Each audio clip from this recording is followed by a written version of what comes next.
your seats, ladies and gentlemen. We never know what's going to happen when this man hits the table, so please welcome the author of the new bestseller, Killing Reagan, Bill O'Reilly.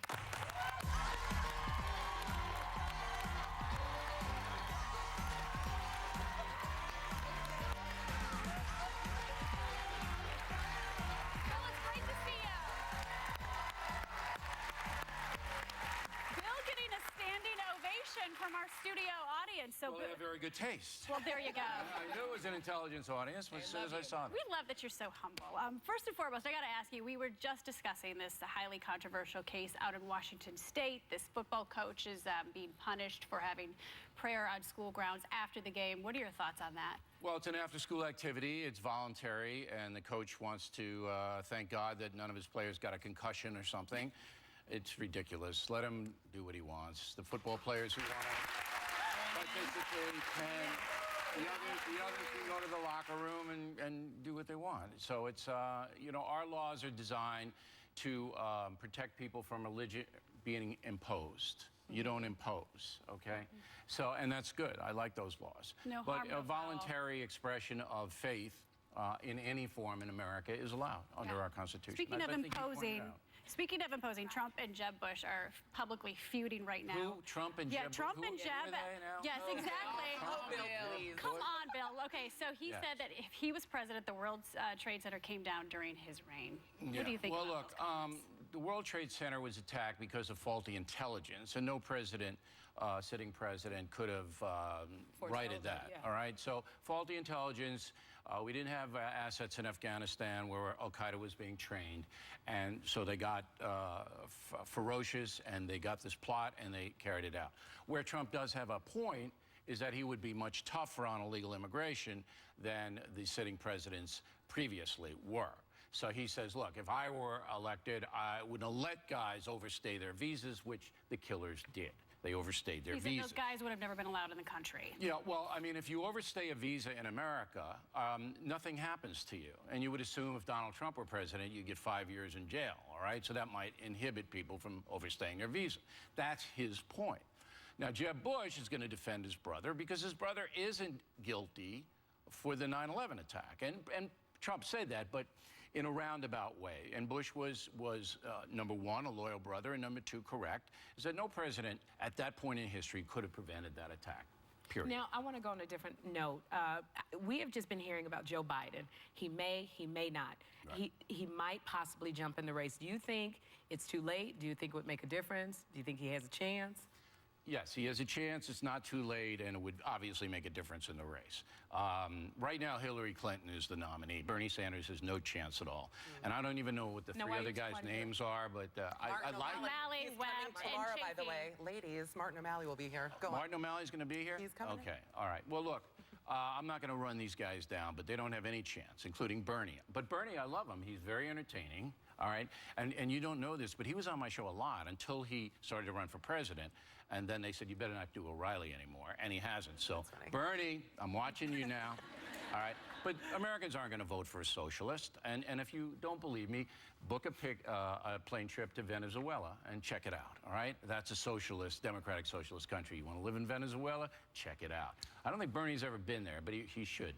So he has no chance. So Hillary is the nominee. You're a registered independent, aren't you? You're a registered independent, and he's an independent in Congress. So I mean, that's basically how he votes. But he's a socialist.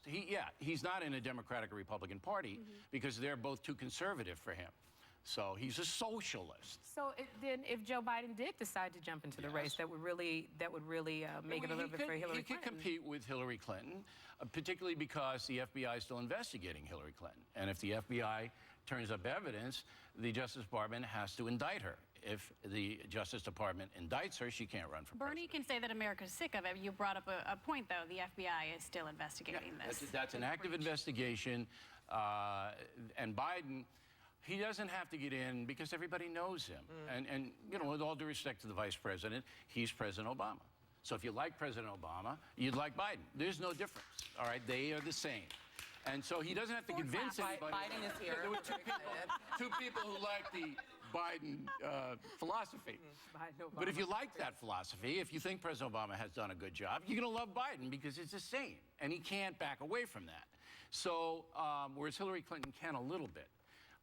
So Biden doesn't have any pressure on him at all. But I do believe that this week we might hear something from the vice president. We've got to. A lot of people We think know his that time expired. Bernie Sanders said he didn't give a damn about Hillary's emails, but you care. Why do you care so much? In the sense that I recognize, and I said this publicly, that there's a lot of people who want to bring down Hillary Clinton, and there's a witch hunt involved in this. But I trust the FBI. I trust them. All right, I know them, and I call very early on. I love that. I know the guys. Very chic, Bill. I know the guys who run it, and I call very early on and say, okay, let's clear this up. You guys go in, best investigative agency in the world, and you tell the American people whether she did or did not do anything wrong. Get the politics out of it. Isn't that fair? Is that fair? That's what you fair, got. actually. That's nice. Fair. You also are friends with Donald Trump, which invite me that's next what time he because said. that is a blast. See, he likes to say. Go on. Smiler. You've said that he would be good for America, Have though, you right? given him advice for his campaign? No, I don't do that. He'll call me if any politician calls me, and they do, and asks me a question, I'll answer it honestly. But will I give them advice? No. I'll just say, if you have a question and you ask me off the record, I'll be respectful enough to answer your question. That goes to any politician. How do you All feel right? about Trump and Jeb going at each other on Twitter? Do I you think it's great. I love Really? that. Hey, keeps them- The more back and forth among the politicians, the better for me, because my ratings get higher. Exactly. You're talking about it, and we're talking about it, and they stay relevant. And you know what? You're not going anywhere. You're going to be back to talk about your book. We're also going to ask you which of the Republican candidates he would recommend to step down. So everybody, Bill O'Reilly staying here. We're taking a quick break. We just can't get enough of Bill O'Reilly, so I have to ask you a question. There's a very public feud between your network, Fox, and Donald Trump because of some comments he made about your coworker, Megyn Kelly. So I got to ask you, where do things stand? Have you guys extended an olive branch? I think they're friends. I don't know about any olive branches. We know in New you're York. friends with Trump, but are you kind of caught in the middle, and No, where do things stand? I'm not caught in the middle. I don't, nobody tells me what to do or say. I mean, I just kind of wander around the hallway. I don't know what they're doing.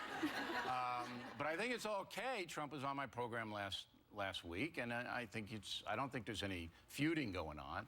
But I hope that it'll happen again, because again, the ratings go up. See, you want the controversy. You I revel tell in Trump, it. I said, look, just be mean, just be really nasty, because then. It's a You're win-win for advising you. him. Yeah. That's great advice.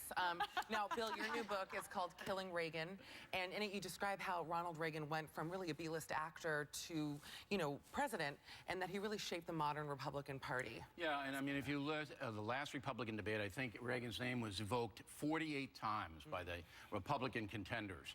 And Ronald Reagan is the most successful Republican president in modern times. Dwight Eisenhower would be second. But in the beginning, he was a venal, shallow Hollywood guy, all right? And how he evolved into a great, courageous man is the story we tell in Killing Reagan.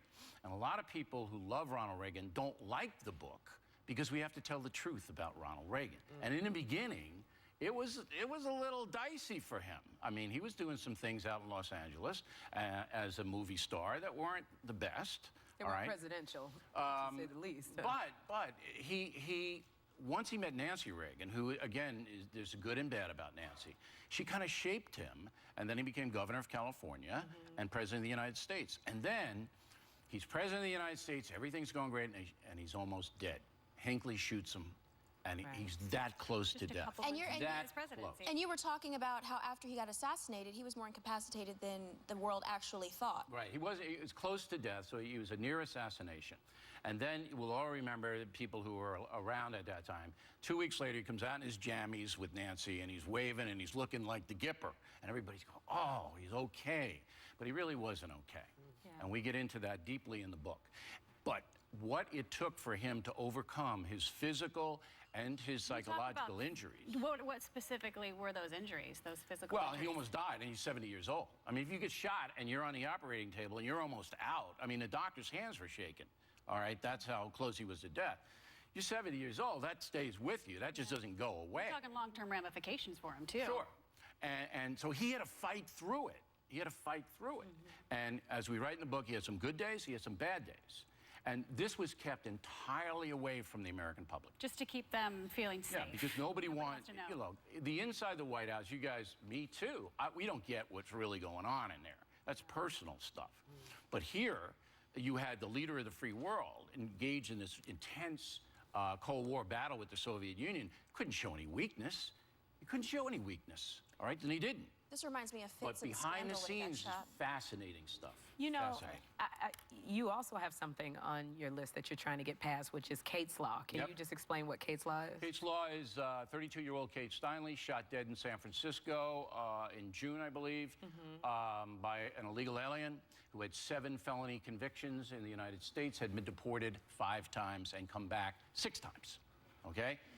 What is he doing here? What is he doing here? Okay? So Kate's Law says if you are deported and you're an aggravated felon, you have a felony on your sheet here in the United States, you're deported, you come back, 5 years at least in federal penitentiary. These, yeah, right? Right?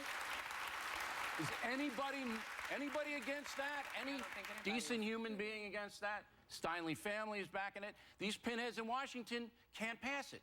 Why? Why? Why? Because it's tied in with politics. And we've been doing these stories on my program. I am so furious about it, I can't tell you.